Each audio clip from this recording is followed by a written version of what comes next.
here today with the incredible Lucrezia. Did I say that right? Yes, you did. And we are here to talk about all things legal for your blog and for your business, because this is one of those areas that, like, we start our blogs and we just throw caution to the wind, and then somebody says, like, oh, I got the big S word, I got sued, or like they got into some kind of trouble, and then suddenly it's like a panic of like running around chasing, like, what do I need to protect myself? So let's prevent that from happening.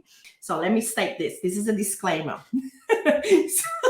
So before we start, and we go, we dive into all the legal things that we will address today. I just want to make sure that we all know that today is just, this chat doesn't constitute legal advice. So even if I'm a lawyer, but I'm not your lawyers here today. Yes, all the information, all the tips that I will share with you today, just for educational purposes only. So I don't know, you can go on my website, you can read my full disclaimer so that we know what's happening here. But yeah, I just want to make sure that we're all on the same page. And this, like, you will have to do this. Is just like first step. Do this every time that you publish a blog post, anything. Just I always have a disclaimer that is, so that disclaimer. Maybe we can cut through this later. Is there any kind of insurance that I need or that you would recommend? Because obviously, like, can't make legal suggestions. This is for education purposes. Yeah. Is there any kind of insurance that I need to protect my business? I don't plan on getting sued, but I've heard horror stories. These Facebook horror stories are like rampant, apparently, in my own. So what should I do? So is there what kind of insurance, and what should I do if someone threatens to sue me? That's a two-parter. Okay. So again, I never say do this in the sense that I could never say you must have insurance, and not because not only because I don't want to give advice, but also it's like my personality. The thing is, like, it all depends on your risk level, how comfortable you are with taking the risk. So I'm all for insurance. I have uncommon insurance, car insurance, obviously, life insurance, health insurance. Because I think I don't want to think about it. Whatever happens, I'm covered. But but there's also like the other side, like the other what is called, like the other thing of the coin or something. A way to say it. Anyway, so I'm paying, $200 premium per month, and then that would never happen with me, and I'm wasting all this money in insurance. So it really, whatever works for you. Yeah. But having insurance will give you peace of mind. It will give you, if something will ever happen, is the insurance problem. You covered. You don't have to think about it. It's like they will have to pay if someone sues you. They will have to pay for the legal costs and your lawyer and legal fees. So it's if you can find something that's like with a low cost premium, why not? Cover all the bases and maybe and sleep easily at night. But it all depends on your risk. Now, if you want to have insurance, I would say to look into cyber insurance, because especially if you have a website where they log into let's say a library protected, password protected, where they can get your freebies or any kind, like leaving a comment, and then there is like a breach, and like all the email address. So better to have cyber insurance and indemnity for advice that we're talking about. So for example, if you write blog posts, they are like now likely finally insurance are getting more and more aware that bloggers is a thing, like blogging is a thing, because it's really hard for bloggers to find an insurance that would cover so they would cover for an accountant, for example. But you say, I'm a blogger, and they're saying, what's that? How do you do? But now more and more insurance have like specific products for bloggers. Mm-hmm. So I would just go and shop around, browse some websites and see if you can find something that is specifically for bloggers, or I think it's called professional indemnity insurance, so for example, most bloggers do also, I don't know, VA work or web development, like they help out with the website. So in this case, definitely have insurance. Because you have specific clients, and if you do something wrong, it's better to be covered.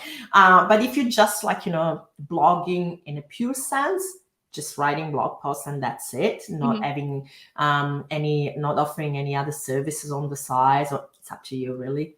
Yeah. I personally would, but yeah. Good to know. And then what should we do? What should anybody do if somebody threatens to sue them? Again, I know it will sound weird coming from someone that has been working as a lawyer for years and years, but I'd say try to negotiate and solve the dispute without going to court.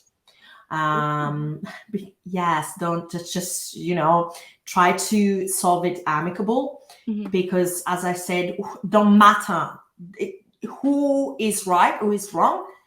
A court hearing, like hearings and trials, and it is always so time consuming. It's so stressful. It's so expensive. Try to avoid.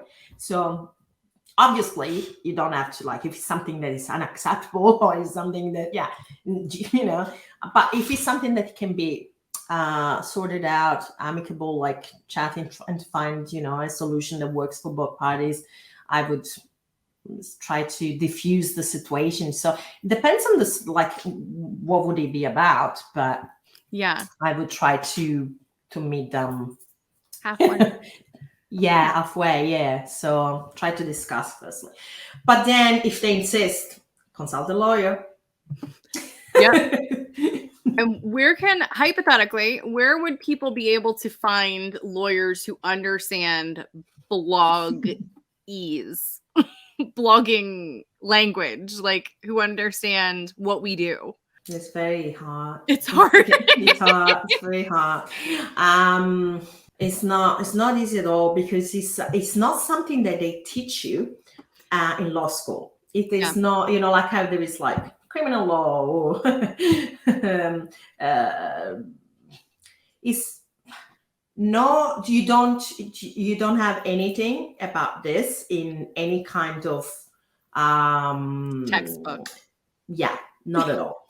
So in my case, and I know a few others that are both bloggers and lawyers, so I know all this stuff because I'm a blogger myself. But otherwise, like let's say 10 years ago, if a client came to me and said this and that, I would like blank, like what are you talking about? I have no idea. So it's really hard to find someone that is so if you go and look, like on the white pages and search lawyers, and it's hard to find someone that specializes in that and can understand your jargon and what you're dealing with on a daily basis. So probably I would do the opposite. I would find a blogger that also does. So I would go through Instagram and search with hashtags legal templates or legal advice, or I would do the opposite, because if you go on the regular avenues, like let's say you go in your hometown and look at the law firms, no one will like, it's really rare that you would find someone that is. But if you do the opposite, you find someone like on social media, that it means that they know what's going on, like because they're on your channel or your platforms, and so I would do the opposite. Everything is moving online now, so I think that it will probably be Harvard Law School that will teach blogging legal essentials 101 or something. Whoever makes that class and then whoever takes it is going to have a real like niche corner of the market.